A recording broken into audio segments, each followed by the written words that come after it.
Sziasztok, Kingek! Dunakeszin jártunk, Pipacs egyik klasszikus gyakorlójátékán. Az esemény több szempontból is érdekes volt, egyrészt végig elég durván esett az eső, másrészt pedig majdnem 100 ember vett részt a játékon. Fussál arra, úgyis geci gyorsan futsz, megyek utánad, jó? Az utóbbi azért említésre méltó, mert a Dunakeszi Airsoft pálya alapvetően CQB-re van kitalálva. Megmondom őszintén, kicsit aggódtam is amiatt, hogy mi lesz, hogyha 100 ember ráengednek egy ilyen, finoman szólva sem túl méretes pályára, de összességében egy igencsak élvezetes, dinamikus kis játékkerek. A Dunakeszi pályáról azt kell tudni, hogy a közepén van egy gigantikus épület, amelyik csapat ezt gyorsan, a játékkör elején megszerzi, nagy eséllyel számíthat arra, hogy utána dominálni fogja az egész játékot. Ez ugye célszerű játék elején iszonyatosan futni, hogy az ember minél előbb előnyös pozíciókat tudjon elfoglalni az épületben. Ha viszont éppen iszonyatosan esik, talán érdemes azzal számolni, hogy lehet, hogy egy kicsit mondjuk csúszik a fő. Na, én például ezt nem gondoltam végig.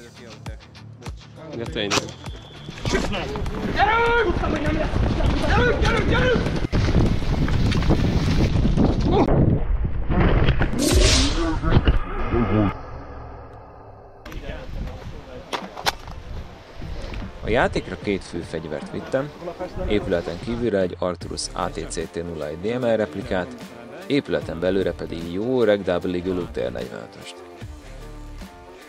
Az előbbi talán érdekesebbnek számít ebben a történetben, az ATCT-01 ugyanis egy igazán ritka Airsoft replika, melyből az MOS Factory kitolt 2019 körül egyetlen szériát, aztán azóta sem nagyon láttam eladósorban egyetlen nagyobb Airsoft kereskedelmi láncnál sem. Jelenleg egy kedves barátommal azon dolgozunk, hogy használható DMR-t építsünk a fegyverből, a mostani játékra már egész szép lőtávot sikerült összehozni.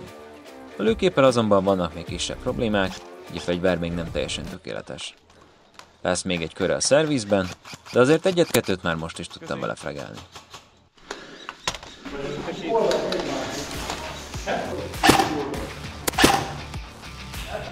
Köszi!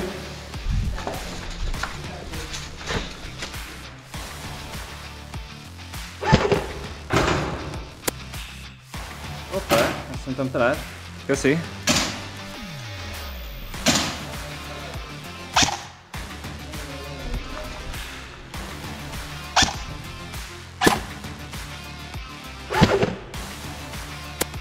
Köszi! Köszi, köszi!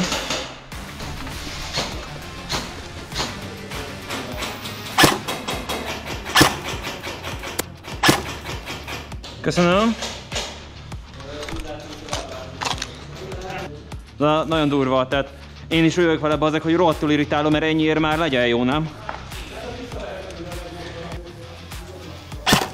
X időn belül, ja. Köszönöm! Átfutunk! Azért is volt játszható a pálya 100 ember mellett, mert igencsak elbrukánzott a lombozat, így volt a főépület megközelítéséhez is elég fedezék.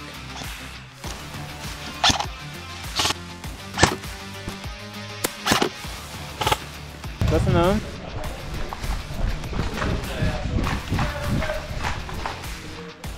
Sziasztok, kedves barátaim! Volt egy szembe a budódba. Szerettétek? Hát nem tudom, hogy eljöttük. Ugyan mondja.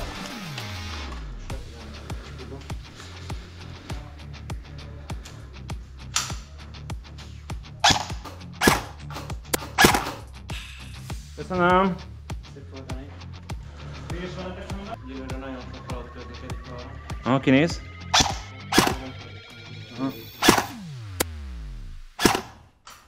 Átálltam? Ráadsz arra a sorokra?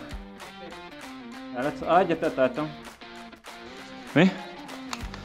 Szerintem megint kiszedtem a sniperöket. Aha, azt megpróbálom útérrel belőni, jó? Mi? Azt megpróbálom útérrel belőni. Addig figyeled itt, hogy nem jönne be senki?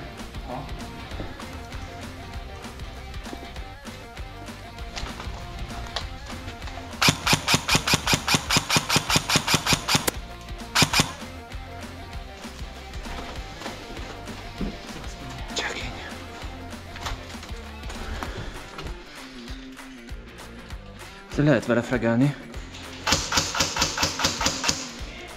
Szép. Nem látok rá rendesen.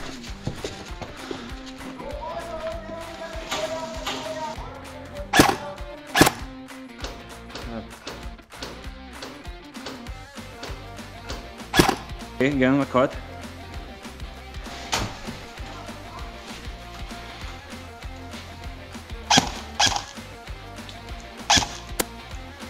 Köszönöm.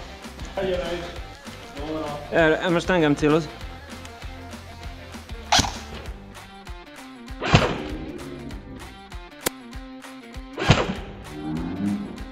Oké, meghalt. Kilőttem a snipert.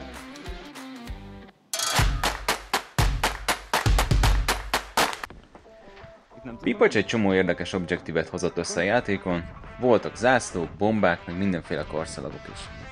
Azt viszont már a videó elején is említettem, hogy lényegében teljesen mindegy, hogy milyen konkrét feladat, a Dunakeszi pályán akkor tudsz csak nyerni, ha az elején gyorsan elfoglalod, aztán megtartod a közepén lévő épületet. Ahogy demonstráltam is videóban, nem jó ötlet ész nélkül neki rohanni az épületnek, mert elég valószínű, hogy instant meghalsz, ha az ellenség vágja közeled van.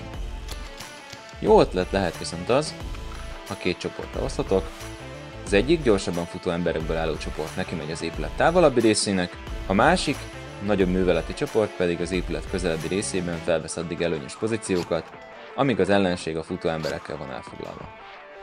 Az ellenfél figyelmét megosztva sokkal könnyebb dolog lesz őket utána kitolni az épületből, aztán teljesen kiszorítani őket a külterületre.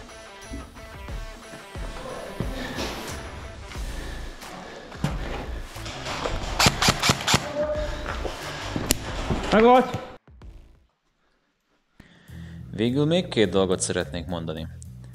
Egyrészt le a kalappal az alatt a majdnem 100 ember előtt, aki az esős idő ellenére is eljött játszani. Nem egy játékot láttam már teljesen tönkre menni azért, mert egy picit szemerkelt az eső, és a kedves játékos társaim nem akarták, hogy megázzon egy picit a menőgír. Most viszont szinte mindenki eljött, és rohadt jót játszottunk. Másrészt pedig azt javaslom nektek, hogy nézzétek meg Pipacs játékait, ha még nem voltatok. Pipacs viszonylag friss még ebben az egész játékszervező sztoriban, de nagyon lelkes és alaposan készül minden játékra, ami szerintem mindenképp hatalmas pozitívum a hazai Airsoft szcénában.